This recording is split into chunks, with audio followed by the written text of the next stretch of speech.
ప్రశ్నించేవాడిని అణిచివేయటం, ఉద్యమాలు చేసేవాడిని అణిచివేయటం, ప్రశ్నించే గొంతులు లేకుండా చేయాలనే ఆలోచనతో ఇలా కేంద్ర ప్రభుత్వం దుర్మార్గమైన ఆలోచనతో కొన్ని సవరణలు చేసింది.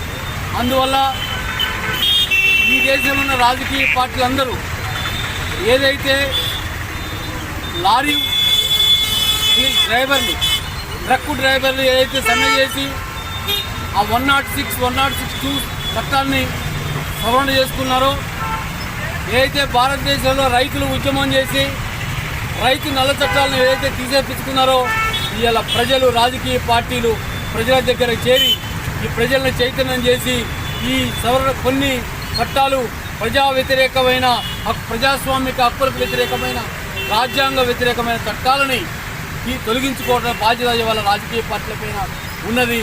ఆ విధంగా ముందుకు పోవాలని మీ ద్వారా నేను రాజకీయ పార్టీలకి, ప్రజలకి విజ్ఞప్తి. 100 మంది నేరస్తులు తప్పించుకున్నా పర్వాలేదు, కానీ ఒక నిర్దోషికి శిక్ష పడకూడదు అనే విధానంతో ఈ రోజు వరకు మనకు రాజ్యాంగ స్ఫూర్తి ఉంది. ఆ రాజ్యాంగ స్ఫూర్తికి వ్యతిరేకంగా ఈరోజు కేంద్ర గవర్నమెంట్ వారి యొక్క భావాజాలాన్ని రుద్దడం కోసం ఈ యొక్క చట్టాలన్నింటినీ ముందుకు తీసుకొని వచ్చింది. మిత్రులారా, మీరు గమనించినట్టయితే సమాజంలో సగభాగమైన మహిళలు ఎన్నో వీట్లలో వారు వేధింపులకని వాటికని కేసులలో ఉంటున్నాయి. తర్వాత కొన్ని కుటుంబ కారణాల వలన వాటి వలన ఇద్దరు కలిసి రాజీ పట్టడానికి దానికి కూడా సుముఖంగా ఉండి మళ్ళీ వారి వారి సంసారాలను సరిదిద్దుకోవడానికి అటువంటి అవకాశం గతంలో ఉండేది. కానీ ఇప్పుడు సవరించిన 498A ప్రకారం ఒకసారి అంటూ కేసు రిజిస్టర్ అయితే ఎట్టి పరిస్థితుల్లో కూడా మళ్ళీ దాంట్లో రాజీకి వీలు లేకుండా చేశారు. అంటే ఇది కుటుంబాల్లో వచ్చే చిన్న చిన్న తగాదాలలో లేదా మనస్పర్ధల్లో సరి చేసుకొని ముందుకు వెళ్ళడానికి అవకాశం లేకుండా రాజ్యాంగాన్ని, యాక్ట్ను మారుస్తున్నారంటే పాలకుల ఉద్దేశం ఏంటి? సరైన ఉద్దేశమా, ఇది దురుద్దేశమా? ఖచ్చితంగా తేలాలి.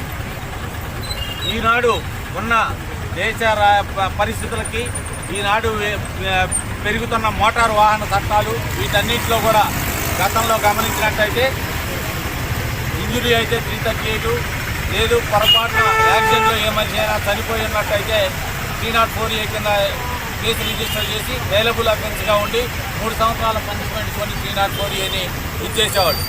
మిత్రులారా, గమనించండి, 304A అనేది ఒక మనిషి చనిపోవడం అనేది బాధాకరమే. కానీ ఏ వ్యక్తి కూడా తన కారు మీద పోకుండా, ట్రాక్టర్ మీద పోకుండా, లారీ మీద పోకుండా ఎదుటి వాళ్ళని తొక్కియాలనో గుర్తించాలనో ఉద్దేశపూర్వకంగా ఎవరు అటువంటి అఫెన్స్కి పాల్పడరు.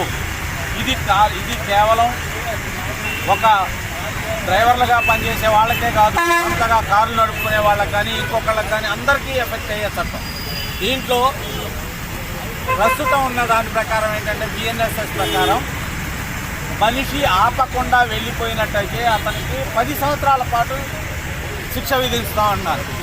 చూడండి, ఇప్పుడు ఎక్కడైనా ప్రదేశంలో పొరపాటున యాక్సిడెంట్ జరిగి ఆ యాక్సిడెంట్ జరిగిన దగ్గర అదే డ్రైవర్ నిలబడి నేనే దీంట్లో యాక్సిడెంట్కి చేశాను అని చెప్పేసి అంటే ఈ జనాలందరి చేతులలో వాడు ఏమవుతాడు? దానికి ఏమైనా వీళ్ళ రక్షణ ఉంటుందా? అంటే ఏ విధంగా హాస్యాస్పదమైన చట్టాలను తీసుకొచ్చారే తప్ప దీని మీద ఒక సమగ్రమైన చర్చ లేదు. సమగ్రమైన చర్చ కూడా లేకుండా ఇష్టం వచ్చినట్టు శిక్షలు పెంచడం, ఇష్టం వచ్చినట్టు ఇచ్చేయడం. మరి ఈ రకమైన శిక్షలు పెంచేదానికి మోటారు వాహనాలలో డ్రైవర్లకు మీరేమన్నా శిక్షణ ఇస్తున్నారా? గవర్నమెంట్ తరపు నుంచి ఏ మోటారు వాహనం నడపడానికైనా శిక్షణ అనేది ఉందా? ఎవరికీ లేదు. ఎవడంతటా వాడు సొంతంగా డ్రైవింగ్ నేర్చుకొని లైసెన్స్ కోసం నానా కష్టాలు పడి ఇవన్నీ చేసుకొని వచ్చిన వాడిని మాత్రమే కొన్ని డ్రైవర్ పోస్టులలో అపాయింట్మెంట్లు అవన్నీ చేస్తున్నారు. అంటే ఎవరైతే స్వయం కృషితోనే వచ్చే వాళ్ళని కూడా ఈ చట్టం ద్వారా ఖచ్చితంగా ఇచ్చేయటం కోసం ప్రయత్నాలు చేస్తున్నారే తప్ప ఈ విధమైన శాస్త్రీయ దృక్పథం లేకుండా చట్టాలన్నింటినీ మార్పు చేసి ఈ చట్టాల్లో ఉన్న దానికోసం ఇదేదో ఆనందం మేము మార్చాము. ఇప్పుడు బయటగా చెప్పడానికి చాలా బాగుంది, వేడి పండులాగా. బ్రిటిష్ వారు తెచ్చిన చట్టాలను 70 ఏళ్ల తర్వాత కూడా ఎవరు మార్చలేని వాళ్ళని మేమే మార్చామన్నారు. కానీ నువ్వు మార్చిన దాంట్లో ఎక్కడైతే ప్రజాస్వామ్యయుతంగా ప్రజలకు హక్కుగా కలిగి ఉండాల్సిన వాటన్నిటిని అణగదొక్కుతూ లాఠీలు పట్టుకొని దేశం మీద తిరగచ్చు, లాఠీలతో ధర్నాలు చేయొచ్చు అని చెప్పేసి చట్టం చేసి రావటం, బేడీలు వేయొచ్చు అని చెప్పేసి గతంలో సుప్రీంకోర్టు మానవ హక్కులకు పరిరక్షణ కింద బేడీలు వేయకూడదు అని ఎక్కడైతే చెప్పిందో ఇప్పుడు చట్టంలో తీసుకొచ్చి బేడీలు వేయొచ్చు అని చెప్పడం, ఇటువంటి అన్నిటినీ పాత రాజుల కాలం నాటి చట్టాలన్నింటినీ పట్టుకొచ్చి ఈనాడున్న చట్టాలన్నింటినీ మార్చారు. ఇటువంటి చట్టాలన్నింటినీ సమగ్రమైన చర్చ జరగాలి. ఈ చర్చ ద్వారా వీటన్నింటికి అమెండ్మెంట్స్ తేవాలి.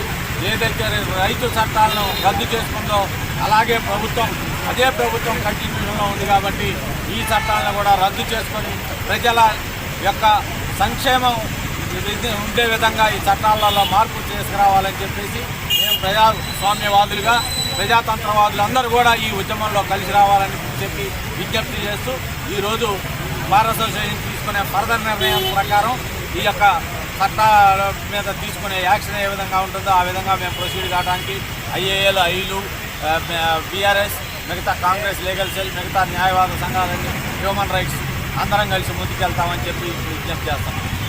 ఈ నల్ల చట్టాలని రద్దు చేసేంత వరకు నిరంతరం పోరాడతామని చెప్పేసి ఈ సందర్భంగా తెలియజేసుకుంటూ ఈ కార్యక్రమానికి సహకరించినటువంటి పౌర సమాజం అయితేనేమి, వివిధ రాజకీయ పక్షాలైతేనేమి, మన ఐలునైతేనేమి, ఐఏఎల్గా, నెక్స్ట్ బీఆర్ఎస్గా, కాంగ్రెస్ లీగల్ సెల్గా, ఏపీసీఎల్సీగా ఉన్నటువంటి అందరూ సహాయ సహకారాలు అందించినటువంటి వారికి పేరు పేరున ధన్యవాదాలు తెలియజేసుకుంటూ ఈ కార్యక్రమానికి ఇచ్చేసినటువంటి పెద్దలు తొలి సత్యనారాయణ గారు, తిరుమలరావు గారు, రావూరు నరసింహరావు గారు, లతీఫ్ గారు, శంకర్ గారు, శ్రీనివాస్ గారు, జహీర్ ఖాన్ గారు మరియు పావేల్ గారు, వీరు అమీర్ ఖాన్ గారు, సుగుణారావు గారు, అందరూ కుమార్ గారు అందరూ సహకరించారు.